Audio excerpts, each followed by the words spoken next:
അസ്സലാമു അലൈക്കും വറഹ്മത്തുള്ളാഹി തആല വബറകാതുഹു. അന്ന് പുലർച്ചെ നുസൈബ അതിനെക്കുറിച്ച് ഓർത്തു. എന്നാലും ആരായിരിക്കും ആ മെസ്സേജ് അയച്ചിട്ടുണ്ടാവുക? സത്യം പറഞ്ഞാൽ റീപ്ലൈ ഒന്നും ഞാൻ കൊടുത്തിട്ടില്ല. പിന്നെ ആരാണെന്ന് പറയാതെ, പക്ഷേ ഞാൻ ചോദിച്ചതുമില്ല. നിങ്ങൾ ആരാണ് എന്ന് ചോദിച്ചാൽ ഒരു പക്ഷേ റീപ്ലൈ കിട്ടുമായിരിക്കും. അങ്ങനെ ചോദിച്ചാൽ ഉത്തരം പറയാം എന്ന് കരുതിയവരുമായിരിക്കും. പക്ഷേ ഞാൻ നുസൈബ ശരിക്കും കരുതും അതെന്നെ ആരെങ്കിലും പറ്റിക്കാനായിരിക്കും. അല്ലാതെ എന്നെ ഇഷ്ടമാണോ എന്നൊക്കെ ആര് ചോദിക്കാനാ, അതും ഒറ്റയടിക്ക്? ഹേയ്, അങ്ങനെ വരാൻ വഴിയില്ല. അതെന്നെ ആരോ ഒരു വെപ്പ് വെക്കുകയാണ്. അല്ലാതെ ഒരു പക്ഷേ ക്ലാസ്സിൽ ആരെങ്കിലും ആയിരിക്കും. ഇനിയിപ്പോൾ ഞാൻ ക്ലാസ്സിന് പോകുമ്പോൾ ഒരു പക്ഷെ അതിന് റീപ്ലൈ എങ്ങാനും കൊടുത്തിട്ടുണ്ടെങ്കിൽ അവർക്കെല്ലാവർക്കും കളിയാക്കാനും ഒരു ഹേതുവാകും. എന്തായാലും ഇന്ന് ക്ലാസ്സിനെത്തിയിട്ട് ഷിഫിയോട് ചോദിക്കാം, എന്താ ഈ നമ്പർ ഏതാണെന്ന്. തൽക്കാലം അതവിടെ നിൽക്കട്ടെ. നുസൈബക്ക് അതറിയാനുള്ള ആവേശമായിരുന്നു. നുസൈബ ഉമ്മക്ക് അടുക്കളപ്പണിയിലൊക്കെ സഹായിച്ചു കൊടുത്തു. സ്കൂളിലേക്ക് പോകുവാനുള്ള തയ്യാറെടുപ്പിലാണ്. അവൾ കുളിക്കുവാൻ വേണ്ടി ബാത്റൂമിലേക്ക് പോകുന്നു. ശരീരത്തിലൂടെ വെള്ളമൊഴിക്കുമ്പോൾ വല്ലാത്തൊരു തണുപ്പുണ്ട് ഇപ്പോൾ. അത് മഴ കാരണം. പഴയ പോലെയല്ല. ആദ്യമൊക്കെ എത്ര കുളിച്ചാലും കൊതി തീരില്ലായിരുന്നു. ഇപ്പോഴിതാ ശരീരത്തിലേക്ക് വെള്ളം തട്ടുമ്പോൾ വല്ലാതെ അങ്ങ് കുളിരുന്നു. അപ്പോഴും നുസൈബ വിചാരിച്ചു, എന്നാലും ആരായിരിക്കും ആ മെസ്സേജ്? ഉറപ്പാണ് അതെന്നെ പറ്റിക്കാൻ വേണ്ടി തന്നെയായിരിക്കും. അല്ലാതെ വേറെ എൻ്റെ റീപ്ലൈ ഇല്ലാത്തപ്പോൾ ഒന്നും കണ്ടില്ലല്ലോ. നോക്കാം. നുസൈബ കുളിച്ച് ഫ്രഷായി അടുക്കളയിലെത്തി. ഉമ്മ, മോളെ, നീ എന്താ ചായ കുടിക്കാത്തന്നേ? വാ, ചായ കുടിക്കാൻ വാ. ദാ ഉമ്മ ഇപ്പം വരുന്നു. ഉമ്മയും അവളും അനിയത്തിമാരും ഉപ്പയും കൂടി അതാ ഭക്ഷണം കഴിക്കുകയാണ്. വേഗം കഴിച്ചോട് പെണ്ണേ, ഇന്നെന്താ നീ ആലോചിച്ചിരിക്കുന്നത്? ഹേയ്, ഒന്നുമില്ലമ്മ, ഇന്നെന്തോ ഒരു വിശപ്പില്ലാത്ത പോലെയൊക്കെ തോന്നുക. ആഹാ, ഇപ്പം മഴയൊക്കെ തുടങ്ങിയിട്ടോ. ഇനിയിപ്പോൾ വിശപ്പാണ്. വൈകുന്നേരം വരെ ഇരിക്കണ്ടേ? ഫുഡ് കൊണ്ടുപോകുന്ന കണക്ക് എനിക്കറിയാമല്ലോ. ഇത്തിരി അതൊക്കെ കൊണ്ടുപോയിട്ട് എന്താ എൻ്റെ വയറ് നിറയോ? ഉമ്മ, അതന്നെ ധാരാളം. ഫുഡ് കൊണ്ടുവരാതെ എത്ര കുട്ടികളുണ്ട്? അവർക്ക് കൂടി ഞാൻ അതിൽ നിന്ന് ഷെയർ കൊടുക്കും. മോളെ, ആകെ 2 വറ്റി കൊണ്ടുപോവുള്ളൂ. അപ്പോൾ അതിനൊന്നും നീ ഷെയർ ചെയ്യാണോ? ഉമ്മ, എല്ലാവരും പറയും നിൻ്റെ ഉമ്മാൻ്റെ ഫുഡൊക്കെ ഭയങ്കര ടേസ്റ്റാണ് എന്നൊക്കെ പറയും. എന്നാലും ഞാൻ ഫുഡ് ഏറെ തരാം. പക്ഷെ നിനക്കുള്ളത് നീ കഴിക്കണം കേട്ടോ. കുട്ടികൾക്ക് കൊടുക്കുന്നതിന് കുഴപ്പമില്ല. അത് എക്സ്ട്രാ വേറെ ചോറിട്ട് തരാം. അല്ലാതെ അതിൽ നിന്ന് എങ്ങനെ എല്ലാവരും കൂടി ഷെയർ ചെയ്ത്? അത് മതി ഉമ്മ, അത് തന്നെ ധാരാളം. പല കുട്ടികൾക്കും മടിയാണ് രാവിലെയൊക്കെ ഫുഡും ഉച്ചയ്ക്കുള്ള ഫുഡൊക്കെ ആയിട്ട് ഇങ്ങനെ. ചിലർ പുറത്ത് പോയി കഴിക്കും. പക്ഷേ പുറത്ത് പോയി കഴിക്കുന്നത് എപ്പോഴും അത്ര നല്ലതല്ലല്ലോ മോളെ. അതൊന്നും അത്ര നല്ലതല്ല. ഹോട്ടൽ ഫുഡൊക്കെ സ്ഥിരമായി കഴിച്ചാൽ വയറിന് വല്ല അസുഖം വരും. നമ്മൾ വീട്ടിൽ നല്ല ഫ്രഷ് ആയിട്ട് നമ്മൾ ഉണ്ടാക്കുന്ന ഫുഡല്ലേ എപ്പോഴും നല്ലത്. അല്ലാതെ ഇതിപ്പോൾ എന്ന് ഹോട്ടൽ ഫുഡ്, അതും പെൺകുട്ടികളല്ലേ, ഒന്ന് വെച്ചുണ്ടാക്കി അരിച്ചിട്ട് ഇപ്പം എന്താ? നീ ഇപ്പോൾ ഞാൻ ചോറ് വെച്ചപ്പോൾ നീ ഇതാ ഉപ്പേരിക്കുള്ളതെല്ലാം അരിഞ്ഞു. അങ്ങനെയൊക്കെ ചെയ്തെന്നാൽ എത്ര എളുപ്പമുണ്ട് ഉമ്മ. അത് പലർക്കും ഇഷ്ടമുണ്ടാവില്ല, പലർക്കും മടിയാണ് അതൊക്കെ. പിന്നെ നുസി, ഞാൻ നിന്നോട് ആദ്യം തന്നെ ഒരു കാര്യം പറഞ്ഞില്ല. ഫുഡ് ഞാൻ തരാം, അത് നീ കഴിക്കണം. കുട്ടികൾക്കുള്ള വേണമെങ്കിൽ എക്സ്ട്രാ ഞാൻ വേറെ തരാം, അതവർക്ക് കൊടുക്കണം. അതാണ് നല്ലത്. അപ്പോഴേക്കും ഉമ്മ ലഞ്ച് ബോക്സ് റെഡിയാക്കിയിരുന്നു. മോളെ, മഴയാണ് കേട്ടോ. കുട കയ്യിൽ കരുതിക്കോ. കാരണം ഇപ്പോൾ ഉച്ചയ്ക്ക് ശേഷം ഇപ്പോൾ എന്നും മഴയാണ്. മഴ ഇടയൊക്കെ ഉണ്ട്. അപ്പോൾ മോള് കുട കൊണ്ടാകാതെ പോവില്ലേ? ഉമ്മ, അതൊന്നും വേണ്ട ഉമ്മ, കുറച്ചല്ലേ നടക്കാനുള്ളൂ. മോളെ, അത് പറഞ്ഞിട്ട് കാര്യമില്ല. തിരിച്ചു വരുമ്പോഴേ നല്ല മഴയാണെങ്കിൽ നീ അവിടെ നിൽക്കേണ്ട ഒരു ബസ് സ്റ്റോപ്പിൽ ഒറ്റയ്ക്ക്. അതുകൊണ്ടാണ് ഞാൻ പറയണത്. ഉമ്മയുടെ നിർബന്ധപ്രകാരം നുസൈബ അതാ കുടയെടുക്കുന്നു. അപ്പോഴേക്കും ഉമ്മ കുടയെടുത്ത് നീട്ടി. ദാ, ഇത് ബാഗിൽ വെച്ചോ. ഇതിപ്പോൾ അത്ര വലിയ വെയിറ്റൊന്നും ഇല്ലല്ലോ. പിന്നെ എന്തായാലും ഉച്ചയ്ക്ക് ശേഷം ഇപ്പോൾ എന്നും മഴയാണ്. അപ്പോൾ എന്തായാലും എൻ്റെ കുട്ടി നനയും. ചെല്ല് ഉമ്മ, എന്നാൽ ഞാൻ പോയിട്ട് വരാം. അസ്സലാമു അലൈക്കും. വഅലൈക്കും അസ്സലാം. ഉമ്മ ഖിബിലയുടെ നേരെ തിരിഞ്ഞ് അള്ളാഹുവിനോട് പ്രാർത്ഥിച്ചു. പഠിച്ചോനെ, എൻ്റെ കുട്ടിയെ നീ കാത്ത് രക്ഷിക്കണേ അല്ലാ. നുസൈബ മറഞ്ഞപ്പോൾ ഉമ്മ ഉപ്പയോട് പറഞ്ഞു, അല്ലിക്ക, പിന്നെ എന്തായി? അതിനെക്കുറിച്ച് ഓല് വല്ലതും പറഞ്ഞോ? ഓൻ വന്നിക്കണോ ആവോ? എൻ്റെ പൊന്നാര പെണ്ണെ, എനിക്കറിയില്ല. നമ്മളെ മോൾക്കാണെങ്കിൽ ഇഷ്ടമില്ലല്ലോ. മോൾക്കാണെങ്കിൽ ഇപ്പോൾ പഠിക്കണം എന്നുള്ളൊരു ചിന്ത മാത്രമേ ഉള്ളൂ, വേറൊന്നും അവളെ മനസ്സിലില്ല. ഇനിയിപ്പോൾ എപ്പോഴാണെന്നാവോ, ഇന്നെങ്ങനെ വിളിക്കും ഓൻ എത്തി എന്നൊക്കെ പറഞ്ഞിട്ട്. പഠിച്ചോനെ, ഹയറാണെങ്കിൽ ഉണ്ടായാൽ മതിയായിരുന്നു, ഷെറാണെങ്കിൽ കൊണ്ട് ഒഴിഞ്ഞു പോട്ടെ. അല്ലെങ്കിൽ ബുദ്ധിമുട്ടാവേ നമ്മളെ കുട്ടിക്ക്. ഇന്നാളത്തെ തന്നെ കണ്ടില്ലേ, പെരക്കാരും ഒക്കെ നല്ലതേക്കാരും എല്ലാം ഉണ്ടാവും. പക്ഷേ ചെക്കൻ നന്നാകാഞ്ഞാൽ ഒക്കെ കൊള്ളായില്ലേ? അതാണ് ഇപ്പോൾ പറ്റിയത്. അങ്ങനൊന്നും ഉണ്ടാവില്ലടി. ഹയറാണെങ്കിൽ പഠിച്ചോ ശരി ആക്കി നന്നാക്കി തരട്ടെ, ഷെറാണെങ്കിൽ പോവുകയും ചെയ്യട്ടെ. അതിപ്പോൾ എനിക്ക് പറയാനുള്ളൂ. നമ്മളെ കുട്ടിക്ക് ഇനിയും കിട്ടും. നമ്മളെ കുട്ടി നല്ല മൊഞ്ചത്തി കുട്ടിയാണ്. എന്നാലും പഠിച്ചോനെ, ഓല് വന്ന് കണ്ടൊക്കെ ചെയ്ത് അങ്ങനെയൊക്കെ പോയല്ലോ. ഇനിയിപ്പോൾ എന്തൊക്കെയാവും പഠിച്ചോനെ. കുട്ടീനെ പഠിപ്പിക്കാൻ വിടും എന്നൊക്കെ പറഞ്ഞപ്പോഴാണ് എനിക്കൊരു സമാധാനം തോന്നിയത്. മറ്റേത് അടുക്കളക്കാരിയായി അവിടെ നിർത്തൽ തന്നെ ഉണ്ടാവുള്ളൂ. അങ്ങനെ ആകുമ്പോൾ പിന്നെ നമ്മളെ കുട്ടി പഠിക്കണതൊക്കെ വെറുതെ ആവൂലേ? അതൊക്കെ നമുക്ക് നല്ലോണം ചോദിച്ച് മനസ്സിലാക്കിയിട്ട് കെട്ടിച്ച് കൊടുത്താൽ മതിയല്ലോ, ബേജാറില്ലല്ലോ. ഉപ്പാക്ക് അതാ കുറച്ച് സമയം കഴിഞ്ഞപ്പോൾ മജീദ് വിളിക്കുന്നു. മജീദ് വിളിക്കുന്നുണ്ട്. ഹലോ. ആ കാക്ക, എന്തൊക്കെ വർത്താനം, സുഖല്ലേ? അല്ല, പുതിയാപ്പിള വന്നോ? ഉപ്പ ചോദിച്ചു. പുതിയാപ്പിളക്ക് കുറച്ച് ലീവ് കിട്ടാൻ കുറച്ച് പ്രയാസമുണ്ട്. എന്തായാലും 1 മാസം കഴിഞ്ഞിട്ടൊക്കെ വരുള്ളൂ. ആ ആയിക്കോട്ടെ, അല്ലെങ്കിൽ അതന്നെ നല്ലത്. ഏതായാലും എൻ്റെ കുട്ടി പഠിക്കുമല്ലേ. ഇപ്പോൾ പിടിച്ച് അവളെ കെട്ടിച്ച് കഴിഞ്ഞാൽ ഓനക്കാണെങ്കിൽ ഇപ്പോൾ പെട്ടെന്ന് കല്യാണം വേണമെന്നുള്ള ചിന്താഗതി ആയിക്കാരം ഓൽക്ക്. ഇന്നാളിപ്പോൾ ഹുസൈനാജി ഇവിടെ വന്നപ്പോൾ തന്നെ മൂപ്പര് പറഞ്ഞത് അതാണല്ലോ, പെട്ടെന്ന് കല്യാണം വേണം, പെട്ടെന്ന് നടത്തണം എന്നൊക്കെയാണല്ലോ പറഞ്ഞത്. അപ്പോൾ പിന്നെ എന്തായാലും 2-3 മാസമാണ് കഴിഞ്ഞോട്ടെ, അപ്പോഴെൻ്റെ കുട്ടീൻ്റെ പഠനത്തിന് എന്തെങ്കിലുമൊക്കെ ഒരു ഇതാവുള്ളേ. കാക്ക, നിങ്ങൾ അങ്ങനെ പറഞ്ഞപ്പോൾ എങ്ങനെ? കല്യാണം പെട്ടെന്ന് നടത്തണമല്ലേ ഏറ്റവും നല്ലത്. പിന്നെ ഇവിടെ വന്നിട്ട് പഠിക്കാൻ പോവാലോ, അതല്ലേ നല്ലത്. നുസൈബയുടെ ഉപ്പക്ക് എന്ത് പറയണം എന്നറിയുന്നില്ല. ബ്രോക്കർ വിളിക്കുന്നത് ഹുസൈനാജിയുടെ അടുത്തു നിന്ന് തന്നെയായിരുന്നു. പിന്നെ കാക്ക, ഞാൻ ഹുസൈനാജിക്കൊന്ന് ഫോൺ കൊടുക്കാം. ആ ആയിക്കോട്ടെ. ഉപ്പ അതാ ഹുസൈനാജിയോട് സംസാരിക്കുന്നു. ഹലോ. ആ ആചാര്യ പറയ്. അതേ, നിങ്ങളൊന്നുകൊണ്ടും ബേജാറാണ് കേട്ടോ നിങ്ങളെ കുട്ടീൻ്റെ കാര്യത്തിൽ. നിങ്ങളെ കുട്ടീനെ നമ്മൾ പൊന്നു പോലെ നോക്കും, നമ്മളെ കൊണ്ട് അതിനുള്ള വകുപ്പുണ്ട്. നിങ്ങളൊന്നും വിചാരിക്കണ്ട, നല്ല മട്ടത്തിൽ തന്നെ നമ്മൾ നിങ്ങളെ കുട്ടീനെ നോക്കും. അല്ല ആചാര്യ, നിങ്ങളെ മോനപ്പോൾ എന്നാ വരുന്നത്? ഓൻ 1 മാസം കഴിയുമെന്നൊക്കെയാണ് പറഞ്ഞത്. അങ്ങനെ ആയാലും ബേജാറില്ല, നമുക്ക് വേഗം പെട്ടെന്ന് തന്നെ നിശ്ചയമാണ് കഴിച്ചിടാം. എന്നാൽ പിന്നെ ഓൻ വന്നാണ് നിക്കാഹ് കൊണ്ടാക്കാലോ, സംഗതി കഴിഞ്ഞില്ലേ, എളുപ്പമുണ്ടല്ലോ. പിന്നെയെന്ന് വെച്ചാൽ എൻ്റെ മോൾക്ക് 2ാം ഘട്ടമല്ലേ, അതിൻ്റെ മോൻ തൽക്കാലം അറിയണ്ട. പിന്നെ 2ാം ഘട്ടർക്കുള്ള കല്യാണം ഇത്രയും നല്ല ചെക്കന്മാരൊന്നും കിട്ടൂല കേട്ടോ, ഇത്രയും വലിയ കുടുംബത്തേക്കും കിട്ടൂല. എൻ്റെ ഭാഗ്യം എന്ന് വെച്ച് കൂട്ടിക്കോ. എന്നാലും എൻ്റെ മനസ്സിലവിടെ നിന്നോട്ടെ. ഞാൻ ഈ ഹുസൈനാജി വന്ന് എൻ്റെ പെണ്ണിനൊന്ന് കാണാൻ വന്നിക്കണെന്നുള്ളത് എൻ്റെ മനസ്സിൽ നിന്നോട്ടെ. അതെന്താ ആചാര്യ അങ്ങനെ നിങ്ങൾ പറയണത്? മനസ്സിൽ നിന്നോട്ടെ എന്നൊക്കെ എന്താ പറയണത്? ഒന്നുമില്ലേ, അതിപ്പോൾ എൻ്റെ മോൻക്ക് ഇനിയിപ്പോൾ എൻ്റെ പെണ്ണിനെ പറ്റിയിട്ടില്ല എന്ന് കൂട്ടിക്കോ എന്ന് കരുതി ഒട്ടും ബേജാറാണ്ടിട്ടാ. എൻ്റെ പെൺകുട്ടിൻ്റെ കാര്യത്തിൽ വെച്ച് ബേജാറാതന്നെ വേണ്ട. എൻ്റെ മോൻക്ക് പറ്റിയിട്ടില്ലെങ്കിൽ ഓളെ ഞാൻ ഇവിടെ എത്തിക്കും, ഇത് നോക്കിക്കൊണ്ടേ. പൊന്നാരൻ്റെ ആചാര്യ, നിങ്ങൾ അത് പറയല്ലേ. എൻ്റെ കുട്ടി ആ ഒരു അവസ്ഥയിൽ നിന്നാണ് ഇപ്പോൾ ഈ ഒരു അവസ്ഥയ്ക്ക് എത്തിയത്. അതന്നെയായിരുന്നു പെരക്കാർക്കും എല്ലാവർക്കും ഭയങ്കര ഇഷ്ടവും സ്നേഹമൊക്കെ തന്നെ. പക്ഷേ കെട്ടിയ പുതിയാപ്പിൾക്ക് ഓളോട് താല്പര്യവും സ്നേഹവും ഇല്ല ഞാൻ പിന്നെ ഇപ്പോൾ എന്ത് ജീവിതം അവൾക്കുള്ളത്? അതുകൊണ്ട് ഇപ്പോൾ എന്താ, നിങ്ങളെ മോൻക്ക് താല്പര്യമുണ്ട്, അല്ലെങ്കിൽ ഓളെ കണ്ട് ഇഷ്ടപ്പെട്ട് നല്ല രീതിയിൽ ജീവിക്കുന്നുണ്ടെങ്കിൽ മാത്രം, അല്ലെങ്കിൽ ഓളെ നല്ല രീതിയിൽ നോക്കുന്നുണ്ടെങ്കിൽ മാത്രം ഞാൻ അങ്ങോട്ട് കെട്ടിച്ച് തരുള്ളൂ. അല്ലാതെ വെറുതെ പറഞ്ഞേക്കൂലട്ടാ. ഇജി ബേജാറല്ല ചങ്ങായി, എൻ്റെ മോനെ ഓളെ നോക്കിയില്ലെങ്കിൽ ഞാൻ ഉണ്ടല്ലോ ഓളെ നോക്കാനേ. എന്താ എനിക്ക് പറ്റൂലേ? എന്താ നിങ്ങളീ പറയണത്? നിങ്ങൾ നോക്കിയാലിപ്പോൾ എങ്ങനെ? അതിപ്പോൾ ഓളെ ഭർത്താവ് നോക്കണേ പോലെ ആവുമോ? അതൊരിക്കലും ഇല്ലല്ലോ. ഇജി വല്ലാതെ ടെൻഷനായല്ലേ.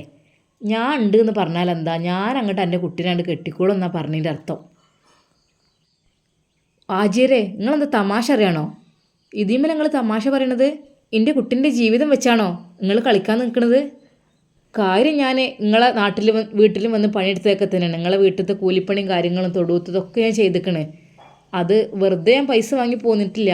നല്ലോണം അധ്വാനിച്ചിട്ട് തന്നെയാണ് അവിടുന്ന് പൈസ വാങ്ങിയിട്ടുള്ളൂ. ഒരിക്കലും വെറുതെ കൈയിട്ടുന്ന സ്വഭാവം അത് എനിക്കില്ല കേട്ടോ. എൻ്റെ മോളെ ഒന്ന് കെട്ടിച്ച് ഒഴിവാക്കിക്കണ വിചാരിച്ചുകാണ്ട് എല്ലാവർക്കും കെട്ടിച്ച് കൊടുക്കുമെന്ന് നിങ്ങൾ വിചാരിക്കുന്നുണ്ടോ? ഒരിക്കലും ഇല്ല. എനിക്കേ പണത്തിനെ കുറച്ച് കുറവുള്ളൂ. പണത്തിൻ്റെ കൊഴുപ്പിന് അന്തസ്സിനും അഭിമാനത്തിനും യാതൊരു കോട്ടം ഇതുവരെ പറ്റിയിട്ടില്ല. അത് ഒരാളുടെ മുമ്പിൽ അടിയറ വെച്ചിട്ടുമില്ല. ഇതുവരെ അങ്ങനെ ജീവിച്ചിട്ടുള്ളൂ ഞാനും എൻ്റെ കുട്ടികളും. എൻ്റെ മോളെ കെട്ടിച്ച് വീട്ടിൽ നിന്ന് ഇങ്ങോട്ട് പോന്നിക്കിടുന്നുണ്ടെങ്കിൽ അതൊരിക്കലും ഓളെ തെറ്റുകൊണ്ടല്ല. ഓളെ ഭാഗത്ത് ഒരു കുറ്റവും തെറ്റും ആർക്കും കണ്ടുപിടിക്കാൻ കഴിയൂല. ഇതുവരെ ഉണ്ടായിട്ടുമില്ല. എൻ്റെ കുട്ടി ഇവിടെ എത്താൻ കാരണം തന്നെ ഓൻ്റെ ഓരോ ചരിത്രങ്ങൾ കൊണ്ട് ഓൻ്റെ അമ്മ എന്നെ കണ്ടറിഞ്ഞിട്ട് എൻ്റെ കുട്ടീനെ ഇവിടെ കൊടുന്നാക്കിയതാണ്. അവിടെ നിന്നാൽ കേടുവരും, ഓൾക്ക് ടെൻഷനാവും എന്നൊക്കെ പറഞ്ഞിട്ട്. അല്ലാതെ എൻ്റെ കുട്ടിക്കും ആത്മാഭിമാനത്തിനൊന്നും ഒരു കുഴപ്പവും ഇതുവരെ പറ്റിയിട്ടില്ല. ഞങ്ങൾ നല്ല അന്തസ്സിൽ തന്നെ ജീവിക്കുന്നവരാണ്. ഇജൊന്ന് അടങ്ങ്. ഞാൻ ഒരു തമാശ പറഞ്ഞു. ഇജിപ്പോൾ ഇങ്ങനെയൊക്കെ ആത്മാഭിമാനത്തിൻ്റെ കാര്യമൊക്കെ പറഞ്ഞ് നടക്കണം. എനിക്കറിയാമല്ലോ നിങ്ങളെ കുടുംബത്തിനെ പറ്റി. എന്താ ഇജിപ്പോൾ എത്രമാത്രം ഇങ്ങനെ പറയാനൊക്കെ? ഞാൻ എന്താ പറഞ്ഞത്? ഞാൻ ഒരു തമാശ പറഞ്ഞതല്ലേ. ഹാജിയർക്ക് അതെല്ലാം കേട്ടപ്പോൾ എന്തൊക്കെയായിപ്പോയി. അല്ലേ ഹാജിയരെ, നിങ്ങൾ സംഭവം ഹാജിയരൊക്കെ തന്നെയാണ്. നിങ്ങൾ കീഴിൽ നമ്മൾ പണിയെടുത്തിക്കണ്. ഞാൻ പറഞ്ഞല്ലോ, വെറുതെ ഇതുവരെയായിട്ട് ഒന്നും നമ്മൾ വാങ്ങിയിട്ടില്ല. നമ്മളെ നല്ലോണം നയിച്ചിട്ട് തന്നെയാണ് ആ പൈസ വാങ്ങിയിട്ടുള്ളൂ. ഒരാളുടെ മുമ്പിലും ഇതുവരെ കൈ നീട്ടിയിട്ടുമില്ല. അപ്പോൾ പിന്നെ നിങ്ങൾ ആ ഒരു നിലയ്ക്ക് നമ്മളെ കണ്ടാലോ? എന്ത് കണ്ടു എന്നാണ് ഈ പറയണത്? കണ്ടു എന്നല്ല, നിങ്ങളെന്താ പറഞ്ഞത്? നിങ്ങളെ മോനെ പറ്റിയിട്ടില്ലെങ്കിൽ ഞാൻ അവളെ കെട്ടിക്കൊള്ളാന്നല്ലേ? നാണല്ലല്ലോ നിങ്ങൾക്ക് പറയാൻ എന്നോട്. 10-20 വയസ്സായ പെണ്ണിനെ കൊണ്ടാണ് ഇങ്ങനെയൊക്കെ പറയണത്. അതും ഇത്രയും മൂത്ത നിങ്ങളെ പേരക്കുട്ടിൻ്റെ പ്രായമുള്ളവൾക്ക് ഒന്ന് ആലോചിച്ചൂടെ? ഇജൊന്ന് ക്ഷമിക്ക്. ഞാൻ എൻ്റെ തൊള്ളിയിൽ നിന്ന് അങ്ങോട്ട് വീണ് പോയതാണ്. ഇത്രമാത്രമൊക്കെ ഇങ്ങനെ പറയാൻ മാത്രം എന്താ ഇപ്പോൾ ഉണ്ടായത്? ഞാൻ എൻ്റെ മോന് വന്നിട്ട് തന്നെ കല്യാണം കഴിപ്പിക്കുള്ളൂ. അല്ലാതെ ഒരിക്കലും ഞാൻ അതിലൊന്നും ഇടപെടൂലല്ലോ. ഞാൻ പറഞ്ഞല്ലോ, ഓൻ വന്നോട്ടെ, വന്ന് കണ്ടിട്ട് ഓനക്ക് പറ്റിയിട്ട് വേണമെങ്കിൽ മാത്രം. ആചാര്യരെ, തൽക്കാലം ഈ ബന്ധം വേണ്ടട്ടാ. ഇങ്ങനെയൊക്കെ എന്നെക്കൊണ്ട് നിങ്ങൾ പറയിപ്പിച്ചിട്ട് പിന്നെ എൻ്റെ കുട്ടീനെ അങ്ങോട്ട് കെട്ടിച്ചാലേ നിങ്ങൾക്ക് ചിലപ്പം ആ ഒരു പക ഉള്ളുണ്ടാവും. അതുകൊണ്ട് തൽക്കാലം ഇതിൽ നിന്നുകൊണ്ട് ഒഴിവാണ് നമുക്ക് നല്ലത്. അങ്ങനെ പറയല്ലേ. ഒരിക്കലും നമ്മളങ്ങനെ തെറ്റിപ്പിരേണ്ട ആൾക്കാരല്ല. എനിക്കറിയില്ല നമ്മൾ എങ്ങനെ കഴിഞ്ഞാന്ന്. അതൊക്കെ എനിക്കറിയാം. പക്ഷേ ഇങ്ങനത്തെ വേണ്ടാത്ത വർത്താനൊക്കെ പറഞ്ഞാൽ ഇതല്ല, ഇതിൻ്റെ അപ്പുറമുള്ള നിങ്ങൾ കേൾക്കേണ്ടി വരും കേട്ടോ. ഞാനേ 3 പെൺകുട്ടികളെ ബാപ്പയാണ്. ഓൽക്ക് അഭിമാനത്തിന് ക്ഷത ഏൽക്കുന്ന അങ്ങനെ എന്തെങ്കിലും ഉണ്ടായിട്ടുണ്ടെങ്കിൽ അത് എൻ്റെ നെഞ്ചാണ് അപ്പോൾ പൊള്ളണത്. എൻ്റെ പൊന്നാര ചങ്ങായെ, തൊള്ളിന്നാണ് തമാശ വീണ് പോയതാണ്. ഞാൻ പറയില്ല, പോരെ? ഇനി എൻ്റെ മോൻ വരട്ടെ. മോൻ വന്നിട്ട് ഇഷ്ടപ്പെട്ടിട്ട് ഒക്കെ നമുക്ക് നോക്കവാണെങ്കിൽ. അല്ലെങ്കിൽ ഇപ്പോൾ ഒന്നിനും ഞാൻ വരുന്നില്ല. ഹുസൈനാജി അതാ ഫോൺ കട്ട് ചെയ്യുന്നു. ഉമ്മ അത് കേട്ട് നിൽക്കുന്നു. എന്തപ്പോൾ ഉണ്ടായത്? എന്തപ്പോൾ സംഭവിച്ചത്? നിങ്ങളെന്താ ഇത്ര ദേഷ്യപ്പെട്ട് ആകെ വിറക്കുന്നുണ്ടല്ലോ? കയ്യും കാലൊക്കെ എന്തത് പറ്റിയത്? ഇക്ക എന്താണ്? ആത്മാഭിമാനത്തിനെ പറ്റിയൊക്കെ പറയുന്നുണ്ടല്ലോ. നിങ്ങൾ ആരോടാണ് പറഞ്ഞതിപ്പോൾ? ആജയരോടാണോ? എന്തിനാ അതിനോട് അങ്ങനെയൊക്കെ പറയാൻ പോയത്? എടി, ഓൻ്റെ തൊള്ളിൽ നിന്ന് എന്താ വന്നത് എനിക്കറിയോ? ഒരു പെൺകുട്ടികളെ വാപ്പാരോട് അങ്ങനെയൊക്കെ പറയാൻ പാടുണ്ടോ? എന്താ പറഞ്ഞത്? മക്കളെ, നിങ്ങൾ അങ്ങോട്ട് പോയിക്കോളി. മക്കളെ ഉമ്മ അപ്പുറത്തേക്ക് പറഞ്ഞയച്ചു. ഉപ്പയുടെ അടുക്കൽ ഉമ്മ വന്നിരുന്നു. നിങ്ങളെന്തെങ്കിലും ടെൻഷനാണ്? ആകെ വേർക്കണുണ്ടല്ലോ. അതായി വെള്ളം കുടിച്ചാണേ. ഇനിയിപ്പോൾ അതും കൂടെ വേണ്ടുള്ളൂ. പറയിക്ക, എന്താണ് പറഞ്ഞത്? ഞാൻ എന്ത് പറയാനാ? ഞാൻ ഒന്നും പറയുന്നില്ല. എന്താണ് നിങ്ങൾ കാര്യം എന്താ വെച്ചാൽ പറയേ. എന്നോട് നിങ്ങൾക്ക് പറഞ്ഞൂടെ? എന്നോടല്ലാതെ പിന്നെ നിങ്ങൾ ആരോട് അതൊക്കെ പറയാ? നിങ്ങൾ മനസ്സിലിങ്ങനെ വെച്ചുകൊണ്ട് നിൽക്കല്ലേ കേട്ടോ. എന്തെങ്കിലും ഉണ്ടെങ്കിൽ വേഗം പറയണം. ഒരാളോട് നമുക്ക് എന്തെങ്കിലും ടെൻഷൻ ഉണ്ടെങ്കിൽ വേഗം പറഞ്ഞാലല്ലേ മനസ്സിൽ നിന്ന് അതങ്ങോട്ട് പോവുള്ളൂ. മറ്റേത് അതിങ്ങനെ ഉള്ളിലിങ്ങനെ നീറി പുകഞ്ഞ് നിന്ന് ആകെ ടെൻഷനായി പിന്നെ ഹാർട്ട് അറ്റാക്കൊക്കെ വന്ന് ആകെ വിഷമാവും. നിങ്ങളെ പറയേ. നമ്മൾ എന്തുണ്ടെങ്കിലും ടെൻഷൻ ഒരാളോട് പറയണം. മനസ്സിൽ വെച്ച് നിൽക്കല്ലേ. എന്നോടിപ്പോൾ എങ്ങനെ ഞാനത് പറയാം? എന്ത് ഇക്ക, എന്നോട് പറയാൻ പറ്റാത്ത വിഷയമാണോ? എന്നോടൊന്ന് പറയാൻ പറ്റൂല. പറ്റ മോശം വർത്താനാണ് അയാൾ പറയണത്. എന്താ എന്നോട് പറയാൻ പറ്റാത്ത വിഷയമോ? അതെന്താ? ഞാൻ നമ്മളെ കുട്ടീൻ്റെ ഉമ്മയല്ലേ, നിങ്ങളെ ഭാര്യയല്ലേ, പിന്നെന്താ? അതെ, ഓനെന്താ പറഞ്ഞതെന്നോ? എൻ്റെ മോൻക്ക് അഥവാ എൻ്റെ കുട്ടീനെ പറ്റിയിട്ടില്ലെങ്കിൽ, ഓള് 2ാം ഘട്ടല്ലേ, പറ്റിയിട്ടില്ലെങ്കിൽ ഓളെ കാര്യത്തിൽ ഒരു ബേജാറും ആവണ്ട, ഓളെ ഞാൻ കെട്ടിക്കോളാന്ന്. അതാണ് ആ തന്ത പറഞ്ഞത്. പഠിച്ചോനെ, എനിക്ക് കേൾക്കണ്ട. അതിനായിരുന്നോ? കാണാൻ വന്നത് അയാൾ, അല്ലെങ്കിൽ സാധാരണയായിട്ട് പുതിയാപ്പിളാരല്ലേ വരല്? ഇതെന്തപ്പോൾ ഇയാൾ ഫസ്റ്റ് ബ്രോക്കറെ കൂടെ വന്നതൊക്കെ? ഹോ, അയാളെ മനസ്സിലിപ്പോൾ കൊള്ളാലോ. ഞാൻ എന്താ പറയുക, ഓൻ്റെ മനസ്സിൽ പണ്ടേ അങ്ങനെ ഒരു പൂതിയാണ്, എപ്പോഴും അങ്ങനെ തന്നെയാണ്. കെട്ടിയ പെണ്ണുങ്ങളെക്കാളും വേറെ ഏതെങ്കിലും പെണ്ണുങ്ങളെ അങ്ങനെയൊക്കെയാണ് ഓൻ്റെ ഇഷ്ടം. എന്തിനാ നമ്മൾ ഈബത്തും നമീമത്തും പറയണേ? ഇതുവരെ ഞാൻ ഇതൊരാളോടും പറഞ്ഞിട്ടില്ല. പക്ഷേ എൻ്റെ കുട്ടീനെ പറ്റി അങ്ങനെ ചോദിച്ചപ്പോഴാണ് എനിക്ക് ദേഷ്യം വന്നത്. ഞാൻ നല്ല 2 വർത്താനം പറഞ്ഞു. പടച്ചോനെ, നമ്മളെ കുട്ടിക്ക് ഞാൻ അതൊരു പാരാവോ? അല്ലെങ്കിൽ ഇനിയിപ്പോൾ ആരാ ഓൻ്റെ അടുക്ക് കെട്ടിക്കണേ? ഓൻ ചോദിച്ചു കേട്ടില്ലേ? അങ്ങനെയൊക്കെ പറയാൻ പാടുണ്ടോ ഇത്രയും കളവന്മാരൊക്കെ? പണ്ടത്തെ കാലത്തൊക്കെ അങ്ങനെ ഉണ്ടായിരുന്നു. കുറേ സ്വത്തും മുതലും കുറേയുള്ള വീട്ടിക്ക് ഏതെങ്കിലും പാവപ്പെട്ട ചെറിയ പെൺകുട്ടികളെ കെട്ടിക്കും. അത് ഓൽക്കൊരു പൂതിയാണ്, അങ്ങനെ കെട്ടിക്കൊണ്ടുപോകും. അങ്ങനെ എത്രയോ സംഭവങ്ങളുണ്ട്. പെൺകുട്ടിയെ കാണാൻ ഇഷ്ടം ഉണ്ടാവില്ല, കാരണം അത്രക്കും കളവനായിട്ടുണ്ടാവും. എന്നാലും സ്വത്തുണ്ട്, മുതലുണ്ട്, പൈസ ഉണ്ടെന്നൊക്കെ പറഞ്ഞിട്ട് പെരക്കാർ ഓൽക്ക് കെട്ടിച്ചു കൊടുക്കും. അങ്ങനെ എത്രയെത്ര സംഭവങ്ങളുണ്ട്. ആ ചെറിയ പെൺകുട്ടിയുടെ ജീവിതം ആ തന്തയുടെ കൂടെ ആയിരിക്കും. പിന്നെ ഇക്ക, ഞാനും അങ്ങനെ കേട്ടിട്ടുണ്ട്. കുറേ സ്വത്തും മുതലൊക്കെ കുറേ ഉള്ള വീട്ടിലത്തെ പ്രായമായ ആളുകൾക്ക് ചെറിയ പെൺകുട്ടികളെ കെട്ടാൻ ഒരു പൂതിയാണല്ലെങ്കിലും. എടി, അതൊക്കെ പണ്ട്. ഇപ്പോൾ അതൊന്നും നടക്കൂല. ഇപ്പോൾ ഒരു പാപ്പന്മാരും അതിനൊന്നും സമ്മതിക്കൂല. ഇനിയിപ്പോൾ പൊന്നിൽ കുളിച്ച് മൂടാൻ ഉള്ള സമ്പത്ത് മുഴുവൻ തരാമെന്ന് പറഞ്ഞാലും അതിനൊന്നും ഇപ്പം ആരും കൂട്ടു നിൽക്കൂല. അതൊക്കെ പണ്ടത്തെ കാലമായിരുന്നു. ഓൻ്റെ വിചാരം എന്താണെന്നോ, നമ്മളെ കിളി പോലത്തെ ഈ പെണ്ണിനെ അങ്ങോട്ട് കെട്ടിച്ച് കൊടുക്കുന്നു. ആ, അയാൾ പറഞ്ഞിരുന്നല്ലോ, ഇനിയിപ്പോൾ മോന് ഗൾഫിൽ പോയാലൊന്നും കുഴപ്പമില്ല, ഞങ്ങളിവിടെ പൊന്ന് പോലെ ഓളെ നോക്കും, അങ്ങനെയൊക്കെയാണല്ലോ പറഞ്ഞത്. എന്തിനാ അയാളെ മനസ്സിൽ നാവും? ഏതായാലും പഠിച്ചോൻ കാത്തു. പാവം, എൻ്റെ കുട്ടീനെ ഒന്തി പറഞ്ഞയച്ചതാണ്. എത്രയും എൻ്റെ കുട്ടി മടിച്ചതാണ്. ഞാൻ പോകുന്നില്ലമ്മ എന്ന് പറഞ്ഞിട്ട്. പിന്നെ ഉപ്പാക്ക് എന്തെങ്കിലും ടെൻഷനാകും, അസുഖം എന്നൊക്കെ പറഞ്ഞപ്പോൾ അങ്ങനെ പേടിച്ചിട്ടാണ് ആ കുട്ടി അയാളെ മുമ്പക്ക് ആ ചായയും കൊണ്ട് പോയത്. ഒന്ന് പോയി പോരുമെന്ന് പറഞ്ഞതാണ്. പാവം എൻ്റെ കുട്ടി നിർബന്ധിച്ച് അവളൊരു ബലിയാടാക്കുന്ന പോലെ. ഉപ്പയുടെ കണ്ണുകൾ നിറയുന്നു. ഹേയ്, നിങ്ങളിങ്ങനെ കരയില്ലിട്ടോ, നിങ്ങൾ ടെൻഷനാവില്ലേ? ഉപ്പ പറഞ്ഞു. എങ്ങനെ? എന്തായാലും പാവൻ്റെ മോള്. അതൊന്നും സാരമില്ല, പഠിച്ച മോൾക്ക് അതിനേക്കാളും ഹയറായത് തരും. ഞാൻ അതിനെക്കുറിച്ച് ഒന്നും പറയണ്ട. ഉപ്പക്ക് സങ്കടം വല്ലാതെ ആയിരിക്കുന്നു. എന്നാലും തൻ്റെ നുസൈബ മോളെ, അത് എന്നെക്കാളും പ്രായമുണ്ടാകും അയാൾക്ക്. അയാളാണല്ലോ വിവാഹത്തിന് വേണ്ടി ചോദിച്ചത്. അയാളുടെ മനസ്സിലിരിപ്പ് കൊള്ളാം. ആദ്യം മോനക്കെന്ന് പറഞ്ഞു വന്നു, മോനെ പറ്റിയില്ലെങ്കിൽ ഞാൻ കെട്ടിക്കോളാം എന്ന്. എന്നാലും ഓൻ്റെ ഒരു മനസ്സത്തൊരു പൂതി കണ്ടില്ലേ? പഠിച്ചോനെ, ഒരാളുടെ മുമ്പിലും ആത്മാഭിമാനം ഇതുവരെ പണയം വെക്കേണ്ടി വന്നിട്ടില്ല. സുഖമില്ലെങ്കിലും എങ്ങനെയെങ്കിലൊക്കെ ഞാൻ പണിക്ക് പോകും. പണിക്ക് പോയി ഉള്ളത് വീട്ടിലേക്ക് കൊണ്ടുവന്ന് എൻ്റെ ഉമ്മാനെയും പെണ്ണുങ്ങളെയും കുട്ടികളൊക്കെ ഞാൻ തീറ്റി പോറ്റിക്കണ്. പഠിച്ചോനെ, അവരൊന്നും ഇതുവരെ പട്ടിണിക്ക് ഇട്ടിട്ടില്ല. എന്നെക്കൊണ്ട് കഴിയുന്ന രീതിയിൽ പോയിക്കണ്. ഇപ്പോഴല്ലേ ഒന്നുകൂടി സുഖമില്ലാതായത്. ഇനിയിപ്പോൾ പണിക്ക് പോകാനുള്ളതും അയാൾ കീഴ്ക്ക് തന്നെയാണ്. അയാളെ തോട്ടത്തിലാണല്ലോ എനിക്ക് പണിയുള്ളത്. പഠിച്ചോനെ, എൻ്റെ വഴികൾ നീ അടക്കല്ല അല്ലാ. ഉപ്പ ഹൃദയം പൊട്ടി ദുആ ചെയ്തു. ഈ സമയം ഹുസൈനാജിയുടെ വീട്ടിൽ മൂപ്പര് നല്ല ദേഷ്യത്തിലാണ്. മജീദേ. ആ, എന്താ അജയരെ, ഇജി വല്ലതും കേട്ടോ? എന്ത് കേൾക്കാൻ? ഞാനൊന്നും കേട്ടിട്ടില്ല. അപ്പോൾ ഒന്നും ഇജി കേട്ടില്ലേ? ആ, കുറച്ചൊക്കെ കേട്ടു. പിന്നെ ഓൻക്കൊരു ഗമുണ്ട്. എന്താ? തൻ്റെ പെൺകുട്ടികളൊക്കെ നല്ല സ്വർഗത്തിലെ ഹൂർലിങ്ങളാണ്. അങ്ങനൊരു ചിന്താഗതി ഓൻക്കുണ്ട്. ഓൻക്ക് ആ അഹങ്കാരം നല്ലോണ്ട്, കുട്ടികൾ കുറച്ച് സൗന്ദര്യം ഉണ്ട് എന്നുള്ള കാര്യം. എന്ന് കരുതി നമ്മളെ നേരക്കൊക്കെ ഓനെ സംസാരിക്കാനായോ? ഒന്നുമില്ലെങ്കിൽ ഓൻ ഇവിടെ പണിയെടുത്ത് വെള്ളം കുടിച്ച് നടന്ന ആളല്ലേ. ഓൻ പറയാണ് ആത്മാഭിമാനേ ഇതുവരെ പണയം വെക്കേണ്ടി വന്നിട്ടില്ല എന്ന്. അതൊക്കെ ഞാൻ കാണിച്ചു കൊടുക്കാം ഓൻക്ക്. ഓൻ ആരെ നേരക്കാണ് വർത്താനം പറഞ്ഞത്? ഇത്രയും ഏക്കർ സ്ഥലത്ത് ഓൻ തന്നെ ഇവിടുത്തെ കാര്യമായിട്ടുള്ള പണിക്കാരനെ.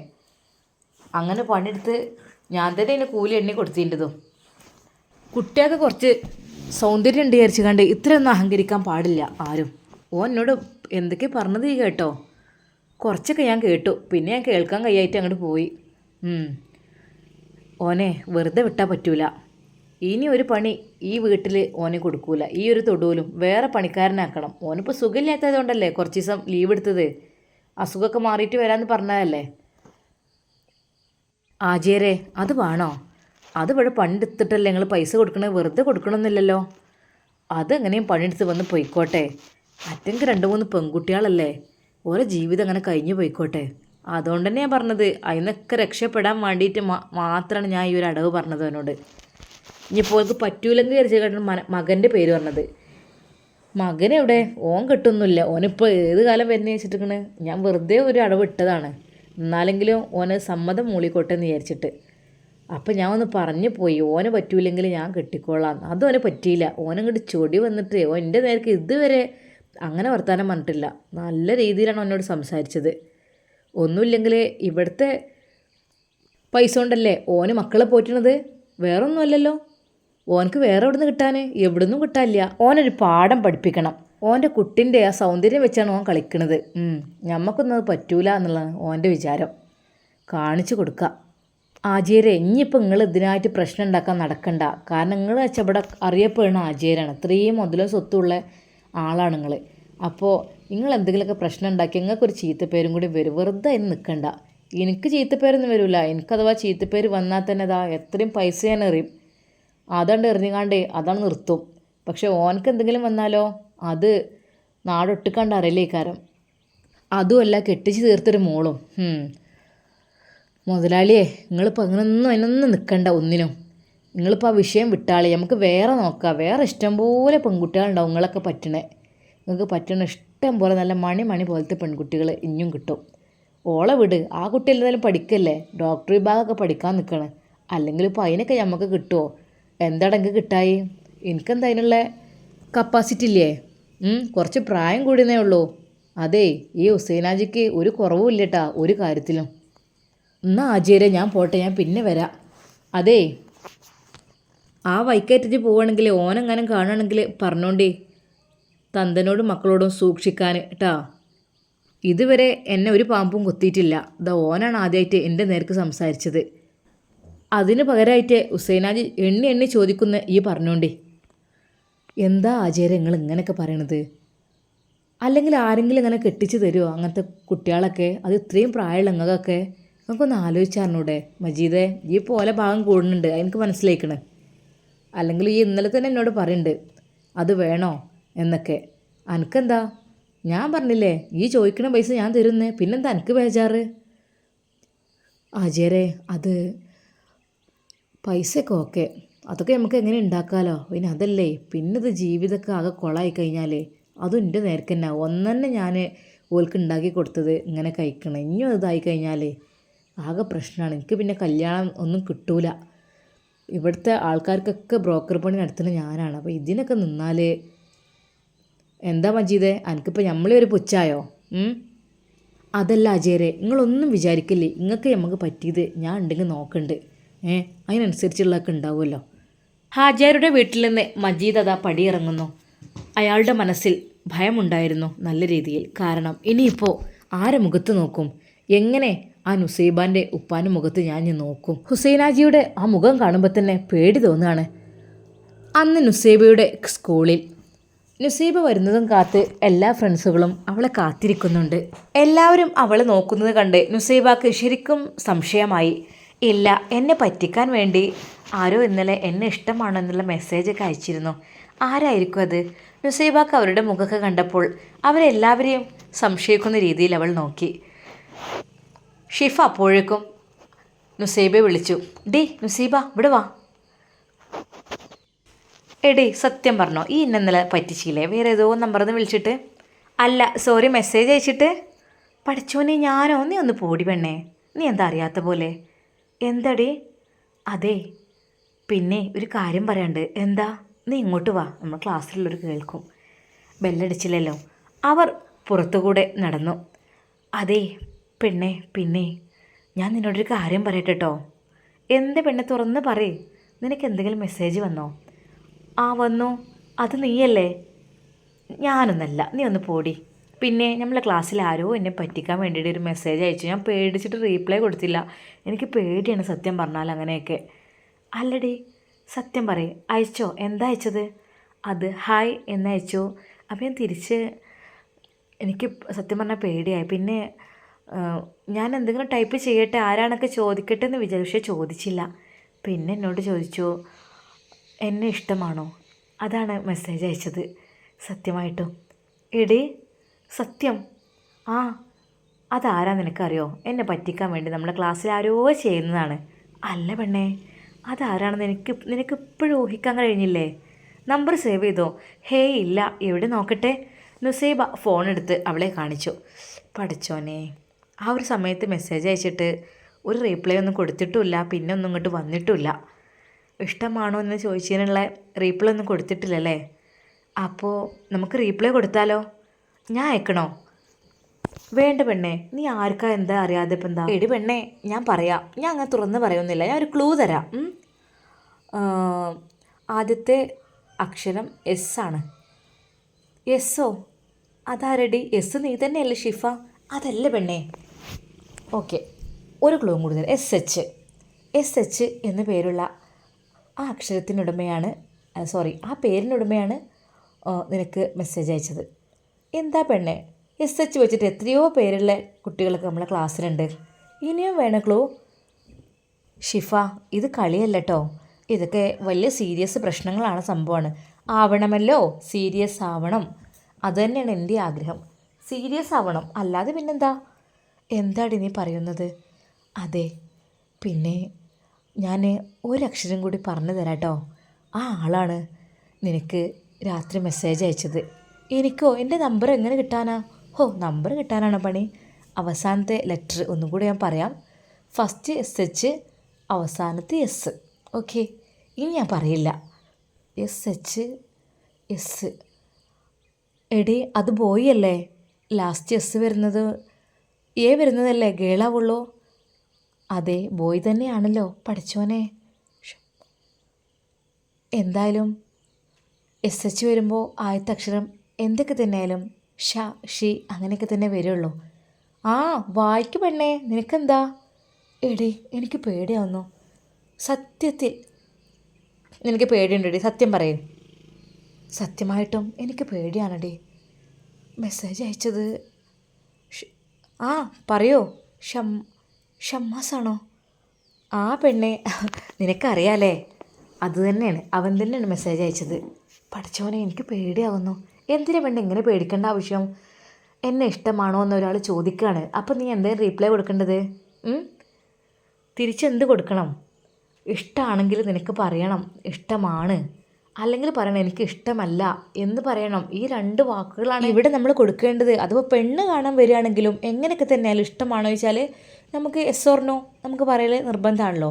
ഇഷ്ടമാണെങ്കിൽ ഓക്കെ. പക്ഷേ പല പെൺകുട്ടികളും അങ്ങനെ ചോദിക്കുമ്പോൾ എസ് പറയാറില്ല, ഒന്നും പറയൂല. മൗനം സമ്മതം എന്നാണ് അതിൻ്റെ അർത്ഥം.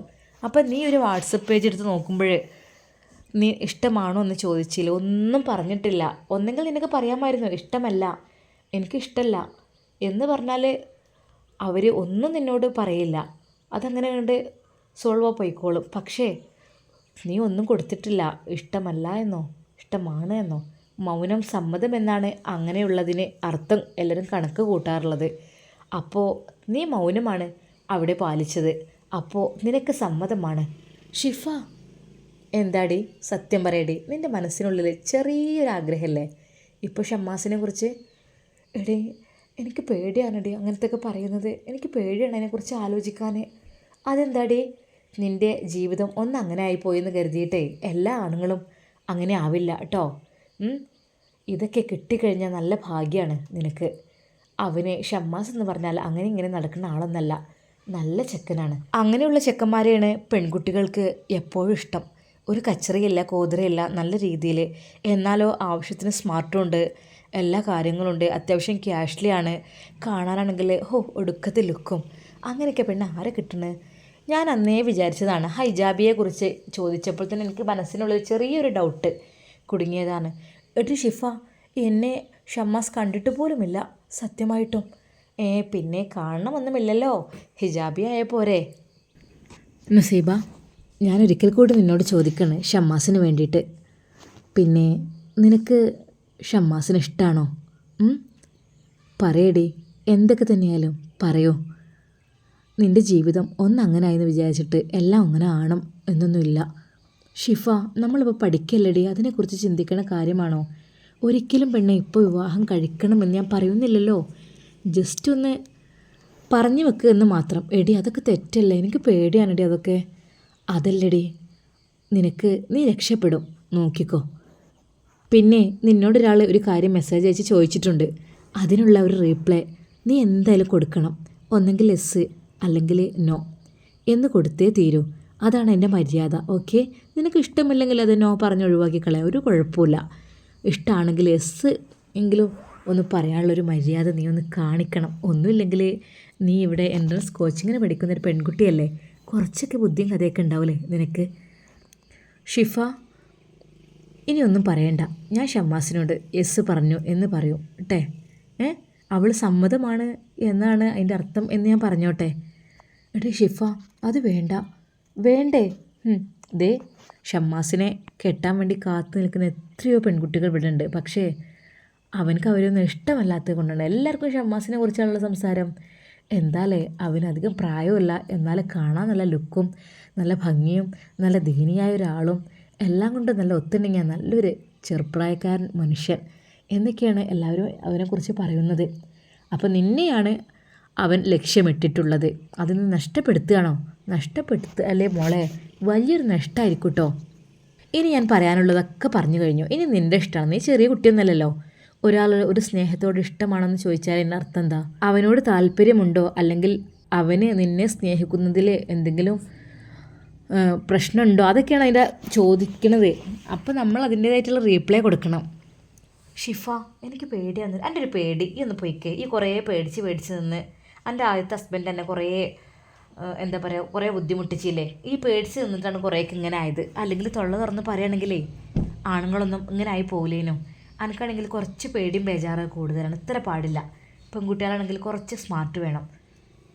ഷിഫ, നീ സ്മാർട്ടുണ്ട്, ശരിയാണ്, അതിലൊന്നുമല്ല. പഠനത്തിൻ്റെ കാര്യത്തിൽ നല്ല സ്മാർട്ടാണ്. പക്ഷേ ബാക്കിയുള്ള കാര്യത്തിലൊക്കെ നീ കുറച്ച് ബാക്കിലാണ്. കുറച്ചും കൂടി ഒന്ന് മുന്നോട്ട് പോകണം. ആണുങ്ങളൊക്കെ അങ്ങനെ എന്തെങ്കിലും ചോദിക്കുകയാണെങ്കിൽ നിനക്ക് 10-20 വയസ്സായില്ലേ, അപ്പോൾ അതിൻ്റേതായിട്ടുള്ള ഒരു ഇതിലൊക്കെ ഒന്ന് പെരുമാറണം. അല്ലാതെ പേടിച്ച് മെസ്സേജിന് റീപ്ലൈ കൊടുക്കാതെ അങ്ങനെയൊക്കെ നിന്ന് കഴിഞ്ഞാലേ സംഭവം ഒരു കഥയായിരിക്കും. വേണമെങ്കിൽ മതി. ഇനിയിപ്പോൾ ഞാനൊന്നും പറയുന്നില്ല കേട്ടോ. ഞാൻ ഷമ്മാസിനോടൊന്നും പറയാൻ പോകുന്നില്ല. പറയേണ്ട ചുമതലയൊക്കെ നിനക്കാണ്. നീയാണ് അവൻ്റെ മനസ്സിലുള്ളത്, ഒരിക്കലും ഞാനല്ല. എന്നോട് ഓനക്കൊരു താല്പര്യമില്ല, എന്നോട് നല്ല ആരോടും. ആ ഒരു ഗണത്തിലാണ് ഞാനൊക്കെ പെട്ടത്. പക്ഷേ നിന്നോട് അവനക്ക് എന്തോ ഒന്ന് കാര്യമായിട്ടുണ്ട്, അതാണ് അങ്ങനെ. പിന്നെ നമ്പർ ചോദിച്ചത് എന്നോട് മെസ്സേജ് അയച്ച് ചോദിച്ചതാണ് രാത്രി. എൻ്റെ നമ്പർ ഓൻ്റെ കയ്യിലുണ്ട്. കാരണം എൻ്റെ നമ്പർ നിന്നാണല്ലോ അവൻ നമ്മളെ ഫോണൊക്കെ റെഡിയാൻ വേണ്ടി വിളിച്ചതൊക്കെ. ആ നമ്പറിൽ മെസ്സേജ് അയച്ച് ചോദിച്ചതാണ് ഹിജാബിയുടെ നമ്പർ തരുമോ. അങ്ങനെയാണ് ഞാൻ അത് കൊടുത്തത്. നീയാണെങ്കിൽ റീപ്ലൈയും കൊടുക്കാതെ പാവത് പേടിച്ചിട്ടുണ്ടാവും, നമ്പർ മാറുമെന്ന് വിചാരിച്ചിട്ട്. ഇന്നൊരു പക്ഷേ നിനക്കൊരു മെസ്സേജ് വന്നു കഴിഞ്ഞാൽ നീ എന്തായാലും അതിന് റീപ്ലൈ കൊടുത്തിരിക്കണം. ഓക്കെ, അല്ലെങ്കിൽ മൗനം സമ്മതമാണെന്നുള്ള ആ ഒരു റീപ്ലൈ, അത് ഒന്നും ഇല്ലാത്തത് കാലി, അത് അവർ മനസ്സിലാക്കിയെടുക്കും മൗനം സമ്മതമാണെന്ന്. അപ്പോൾ എന്തെങ്കിലും ഒന്ന് പറയണം കേട്ടോ. ഒന്നുമില്ലെങ്കിൽ അത്രക്കും നമുക്ക് ഉപകാരമൊക്കെ ചെയ്ത ഒരാളല്ലേ. എന്തൊരു സംഭവമാണെങ്കിലും ക്യാഷ് പോലും വാങ്ങാതെ പല ദിവസങ്ങളിലും നമുക്ക് എന്തൊക്കെയോ ഫ്രീ ആക്കി തന്നിട്ടൊക്കെ ഉണ്ട്. അപ്പോൾ അതിനനുസരിച്ചുള്ളൊരിതെങ്കിലും എന്താ നസീബ, നിനക്ക് ഓനെ ഇഷ്ടമല്ലേ? ഓൻ്റെ മുഖം നീ കണ്ടിട്ടുണ്ടോ ശരിക്ക്? ഞാൻ ഒരു നോട്ടൊക്കെ ഇങ്ങനെ എന്നാലേ നീ ശരിക്കൊന്ന് നോക്കിക്കൊണ്ടി, ഒരു കുഴപ്പമുണ്ടാവില്ല. നിൻ്റെ ജീവിതത്തിലേക്ക് അല്ലെങ്കിൽ അവൻ്റെ ജീവിതത്തിലേക്ക് നീ വരാൻ ഉദ്ദേശിക്കുന്നുണ്ടെങ്കിൽ, അല്ലെങ്കിൽ നീ പോകാൻ ഉദ്ദേശിക്കുന്നുണ്ടെങ്കിൽ നീ അവനെ ശരിക്കൊന്ന് കണ്ടോണ്ടി. എന്തായാലും നിനക്ക് ഇഷ്ടപ്പെടാതിരിക്കില്ല. അത്രക്കും ഭംഗിയുള്ള മുഖമാണ് അവൻ്റെത്. മുഖം മാത്രമല്ല, എല്ലാം ശരീരവും ആ ഒരു ലുക്കും ആ ഒരു സ്വഭാവവും ആ ചിട്ടകളും എല്ലാം ഒത്തിണങ്ങിയ നല്ലൊരു ചെക്കനാണ്. അതുകൊണ്ട് നസീബ, മിസ്സാക്കിയാൽ വലിയൊരു മിസ്സാകലാണിത്. നിനക്ക് ഇപ്പോഴൊന്നല്ലെങ്കിലും ഇനിയൊരു പക്ഷേ നിനക്ക് വിവാഹജീവിതം ആഗ്രഹിക്കുമ്പോൾ നിന്നെ കൂടെ കൂട്ടാൻ അവനുണ്ടാകും. ജസ്റ്റ് ഒരു സമ്മതം നീ കൊടുത്തിരുന്നത് എപ്പോഴും നല്ലതാണ്. അന്ന് ക്ലാസ് കഴിഞ്ഞ് നുസൈബയും ഷിഫയും അതാ കോമ്പൗണ്ടിന് പുറത്തിറങ്ങുന്നു. ഷമ്മാസ് ആ കറങ്ങുന്ന കസാലയിൽ വെറുതെ ഇങ്ങനെ തിരിയുന്നു. ഡി അങ്ങോട്ട് നോക്ക്. ഷിഫ, എനിക്ക് പേടിയാണ് ഡി. നിൻ്റെ ഒരു പേടി, നീ പോ പെണ്ണെ ഇവിടുന്ന്. നീ എന്നോട് മിണ്ടേ വേണ്ട. ഇവരെ കണ്ടതും ഷമ്മാസ് എഴുന്നേറ്റ് അതാ പുറത്തേക്ക് വരുന്നു. അന്ന് ഷമ്മാസ് ധരിച്ചിരിക്കുന്നത് നല്ല തൂവെള്ള ഷർട്ടും വെള്ള തുണിയുമാണ്. ഷിഫ പറഞ്ഞു, ഡി എൻ്റെ ചെക്കനെ ആ ഒരു ഡ്രസ്സിൽ വളരെയധികം മനോഹരമായിരിക്കുന്നു. നല്ല ഭംഗിയുണ്ട് കേട്ടോ ആ ഒരു വൈറ്റ് ഡ്രസ്സൊക്കെ ഇട്ടിട്ട്. നുസൈബ അറിയാതെ അങ്ങോട്ട് നോക്കിപ്പോയി. അതെ, ഷമ്മാസ് തന്നെ നോക്കി നിൽക്കുന്നു. ശരിക്കും അവൻ്റെ കണ്ണുകൾ നുസൈബയുടെ കണ്ണുമായി ഇടഞ്ഞു. ഒരു നിമിഷം നുസൈബക്ക് നാണം തോന്നി. അപ്പോഴേക്കും അതാ ബസ് വരുന്നു. നുസൈബ ബസ്സിൽ കയറി. ഷമ്മാസ് അത് നോക്കി നിൽക്കുന്നു. അവൾ പോയ ആ ബസ്സിന് പിന്നാലെ അവൻ്റെ കണ്ണുകൾ. ആ ബസ് യാത്രക്കിടയിൽ നുസൈബ ഓരോന്ന് ചിന്തിച്ചു. ആ മെസ്സേജ് എടുത്ത് വീണ്ടും വീണ്ടും നോക്കി അവൾ. ഇഷ്ടമാണോ? ഷമ്മാസ് അയച്ച മെസ്സേജ്. നമ്പർ സേവ് ചെയ്താലോ? ഹൈ, അല്ലെങ്കിൽ വേണ്ട. എങ്ങനെങ്കിലും വീട്ടുകാരെങ്ങാനും കണ്ടാലോ? അത് വേണ്ട. നമ്പർ ഒറ്റക്കാവുമ്പോഴും അതും പേടിയാണ്. നുസൈബ ആ നമ്പർ അതാ സേവ് ചെയ്യുന്നു. അതിൽ ഷമ്മാസ് എന്ന പേര് ടൈപ്പ് ചെയ്യാൻ വയ്യ. അത് വേണ്ട, മൈ എന്ന് എഴുതാം. അവളതാ ആ നമ്പറിൽ എഡിറ്റ് എടുത്ത് മൈ എന്ന് സേവ് ചെയ്യുന്നു. പഠിച്ചോനെ, ഇതിന് റീപ്ലൈ കൊടുക്കണോ? എന്ത് ചെയ്യണം? നുസൈബയുടെ വിരലുകൾ വിറച്ചു. ടൈപ്പ് ചെയ്യുവാൻ വേണ്ടി അവൾ ഒരുങ്ങുന്നു. അല്ലെങ്കിൽ വേണ്ട, വീട്ടിലെത്തട്ടെ, ഇൻഷാ അല്ലാ രാത്രിയായിട്ട്. ഇപ്പോൾ ഈ ബസ്സിൽ നിന്ന് ഹേയ്, അത് വേണ്ട. നുസൈബ ഓരോന്ന് ആലോചിച്ചുകൊണ്ട് അതാ പുറത്തേക്ക് നോക്കി നിൽക്കുന്നു. അവളുടെ സങ്കടകരമായ ജീവിതത്തിലേക്ക് ഒരു പ്രതീക്ഷയുടെ തൂവൽ വന്ന പോലെ അവൾക്ക് തോന്നുകയാണ്. തന്നെ സ്നേഹിക്കാൻ ഈ ഭൂമിയിൽ ഒരാണുണ്ടോ സത്യത്തിൽ? അവൾ ആലോചിച്ചു. അതെ, ഉണ്ടെങ്കിൽ അതവനായിരിക്കും. ഇൻഷാ അല്ലാ ഇതിൻ്റെ ബാക്കി ഭാഗം നാളെ കാണാം. എല്ലാവർക്കും അസ്സലാമു അലൈക്കും.